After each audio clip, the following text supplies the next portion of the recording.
Hi there. I just wanted to share with you my two latest purchases from the record shop. So I was very excited to find these two LPs by the Ohio Players. I am a bit of a fangirl for funk, and anyone who's into funk or would like to collect funk, you can't really appreciate funk unless you hear Ohio Players music. These guys are from Ohio, obviously, and the two that I got are actually two LPs that were part of a series, like a concept series of LPs that the Ohio Players put out in the early 1970s. The first LP was called Pain, and that sold about 500,000 records. So that's a lot of records. And it was Pleasure, this one. And then they came out with a third LP called Ecstasy. And then the fourth is Climax, right?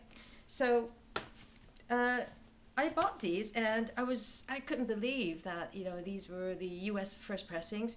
And even though you had the import cut there, overall it was really in good condition, and I played both LPs and they were just pretty flawless. I mean, the sound was incredible.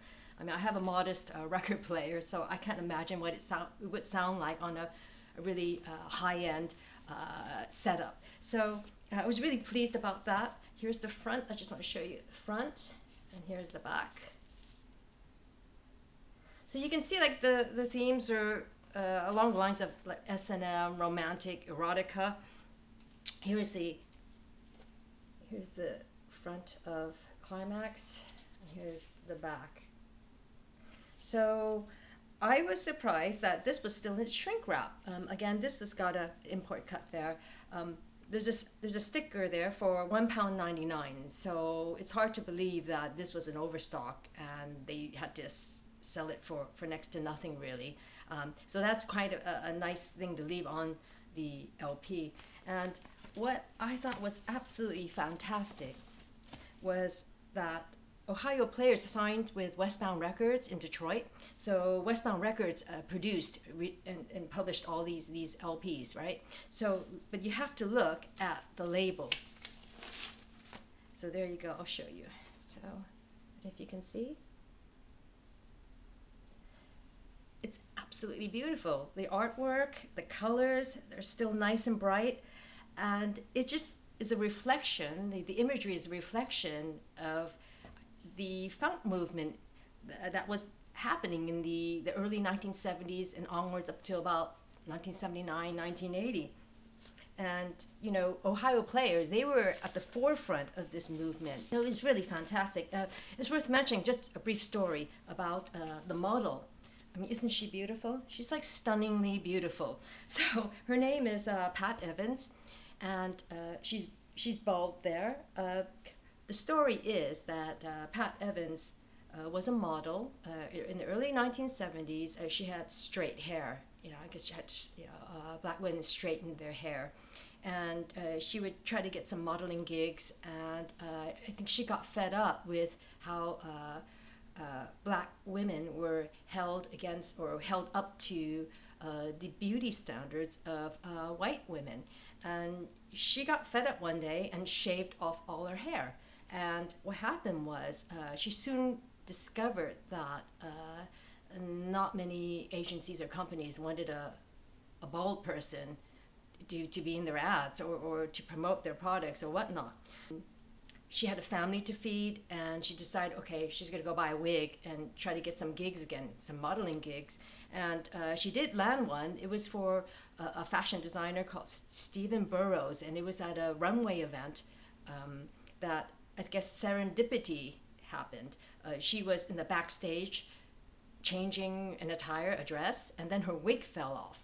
And it revealed her bald head, and apparently the designer, Steve Burrows, saw it, and he couldn't believe that she looked even better without the wig, and he asked her to leave the wig off. She was pretty frightened. She said, she was afraid that if she went out on the runway without her wig, and she's bald-headed, that it would be career ending.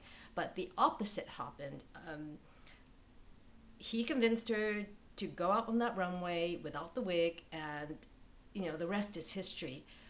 She became celebrated after that.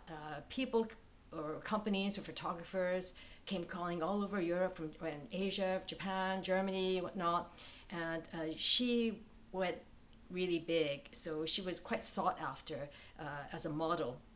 And then of course, right, she's featured on the Ohio Players series of LPs.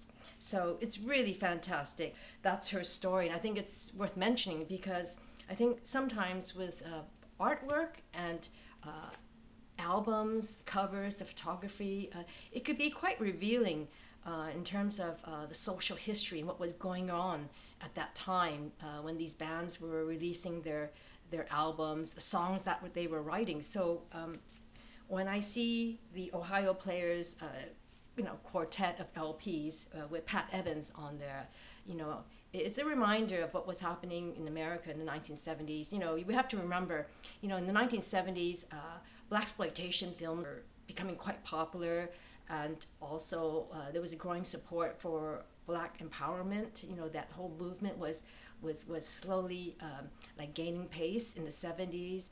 So I just wanted to share that with you, and I'll just show you some of my other Ohio Player records, which I also picked up from SJ Records. So here, this is Ohio Players, right? Their Skin Tight album. This is their first album that went platinum, and I have to say this is when Ohio Players signed on with Mercury Records. So the label was like, I have the UK issued album, so the UK press is a blue label. So they moved on to another record company. So this is when they started to become really mainstream as well, and I think more funky, like deep funk. So the hits from here, it's Skin Tight, and Heaven Must Be Like This. I mean, the Ohio Players, they were just known to have these incredible racy imagery for their albums.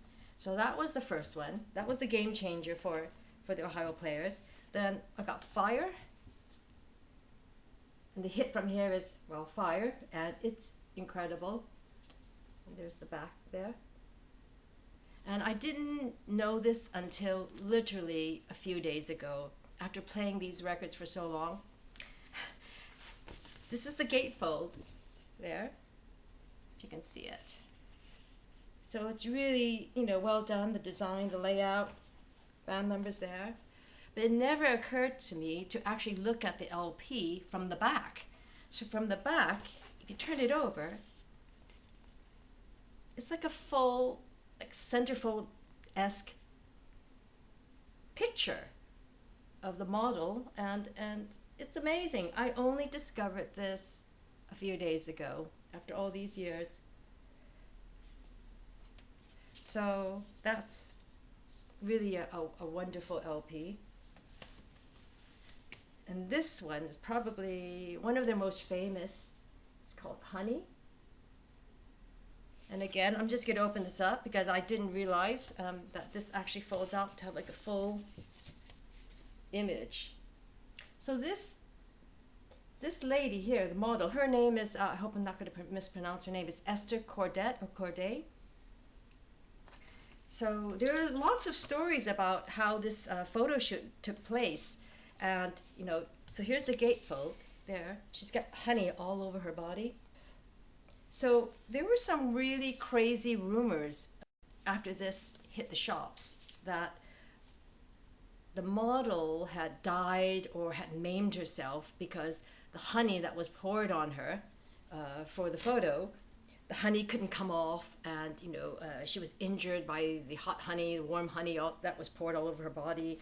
There were some really crazy rumors. And also one of the songs, Love Roller Coaster, that's like the biggest hit, right, of the Ohio Players. They sang it on Soul Train, elsewhere. It was a really big hit. And in the song, there are bits where you hear someone you have these blood-curdling screams. And there were these rumors swirling that it was an actual recording of a woman being murdered. It was all part of so many myths surrounding this album.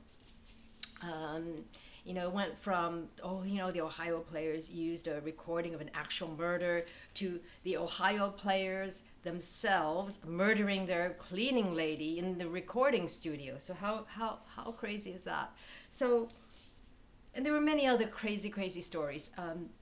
And the Ohio players, they kept quiet. They didn't confirm, deny, or try to explain anything. And there was good reason, because the more mystique there was, the more mystery around, you know, Esther having all that honey poured all over her, sold records. And this was confirmed many years later by the Ohio players' drummer, Jimmy Diamond Williams. So he revealed that later on in an interview, that it was actually the keyboardist, Billy Beck. He was the one, the keyboardist was doing all the screaming. So there was no one getting murdered.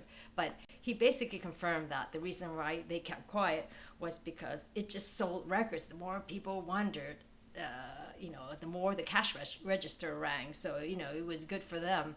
So that was quite interesting. Oh, and this album won the Grammy for the best album cover art.